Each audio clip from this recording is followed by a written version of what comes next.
Dan resiko terberatnya apa sih Bang ketika kita sudah meminjam uang di aplikasi pinjaman online ilegal? Sebagian itu saya sudah cek dan ternyata untuk sebagian itu masih ada di aplikasi Play Store.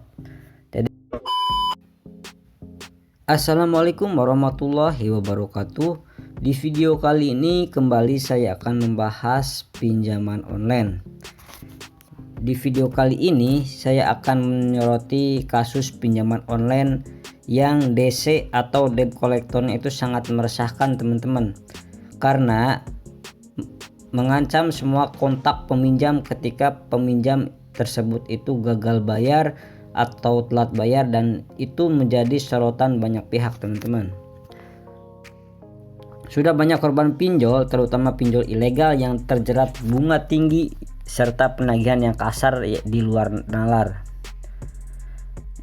Jadi dalam satu kasus itu ada nasabah yang sampai bunuh diri teman-teman. Di sini saya akan share aplikasi-aplikasi pinjaman online ilegal yang sudah ditemukan oleh OJK teman-teman. Jadi ada sekitar 100 pinjaman online ilegal. Pinjaman online ilegal tersebut itu dari tahun 2018 sampai dengan tahun 2022 ini. Nah teman-teman, itu diminta waspada ya segala bentuk modus baru yang dilakukan oleh para pelaku pinjaman online ilegal untuk menjerat korbannya. Contohnya, ketika teman-teman ada yang menawarkan lewat WhatsApp ataupun lewat SMS, itu sudah dipastikan pinjaman tersebut pinjaman online ilegal, dimana ketika pinjaman online ilegal ini membutuhkan nasabah, maka dia itu akan mencari melalui WhatsApp atau SMS. Dan untuk teman-teman yang menemukan tawaran investasi atau pinjaman online ilegal yang tidak terdaftar di OJK, ya teman-teman dapat mengkonsultasikan atau melaporkan ya kepada OJK ataupun ke Satgas Investasi di OJK ya teman-teman. Jadi saya akan bacakan ya teman-teman untuk aplikasi-aplikasi pinjaman online ilegal yang sudah diketahui oleh OJK, dan sebagian itu saya sudah cek dan ternyata untuk sebagian itu masih ada di aplikasi Play Store. Jadi ada sekitar 100 pinjaman online ilegal. Nah, dari 100 tersebut di sini saya mungkin akan dibagi ya menjadi 20 pinjaman online ilegal yang harus teman-teman waspadai dan harus teman-teman hindari agar nanti teman-teman itu tidak salah meminjam di aplikasi pinjaman online. Yang pertama ada yang namanya Karya Utama Finance teman-teman. Kemudian yang kedua ada Cash Now. Kemudian yang ketiga itu ada pinjaman online. Pinjaman online dari Kilat Rupiah teman-teman. Dari Kilat Rupiah tersebut nanti di PT-nya itu ya, contohnya ini ya di Indodana. Nah, kalau di sini kan Indodana. Kalau di Kilat Rupiah yang sebelah sininya, yang di bawahnya itu dari KSP Jaya Raya, teman-teman. Yang kelima ada pinjaman tunai dari pinjaman online ya. Itunya di bawahnya ada tulisan Lidehui Teknologi. Itu kebetulan saya sudah cek dan itu sudah tidak ada di Play Store. Nah, yang keenam ada aplikasi pinjaman online Dana Impian.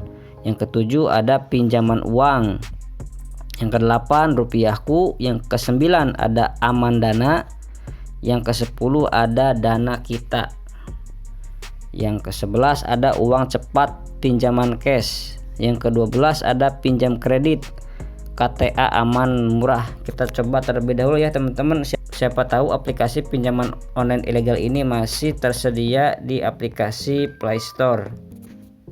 Ternyata sudah tidak ada teman-teman ya.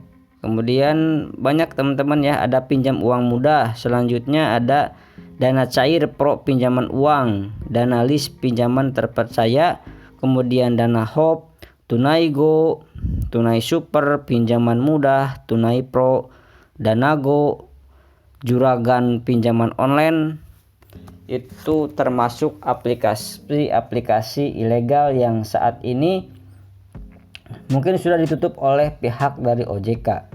Jadi seperti itu ya teman-teman. Dan resiko terberatnya apa sih Bang ketika kita sudah meminjam uang di aplikasi pinjaman online ilegal?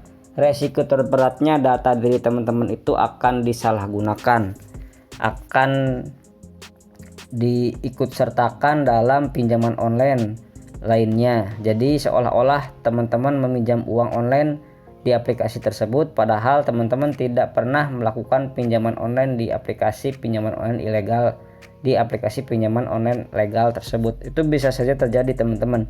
Jadi untuk teman-teman yang akan melakukan pinjaman online, sebaiknya teman-teman saya hindari ya, sebisa mungkin teman-teman hindari yang namanya pinjaman online.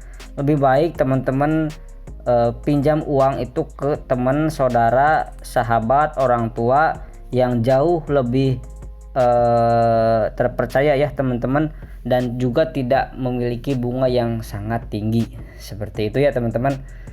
Untuk teman-teman yang mempunyai pengalaman di aplikasi pinjaman online ilegal ataupun di aplikasi pinjaman online legal, silahkan, saya terbuka lebar untuk menerima komentar-komentar dari teman-teman semuanya. Sekalian sharing-sharing informasi mengenai aplikasi pinjaman online ilegal. Terima kasih telah menonton video ini. Saya pamit. Wassalamualaikum warahmatullahi wabarakatuh.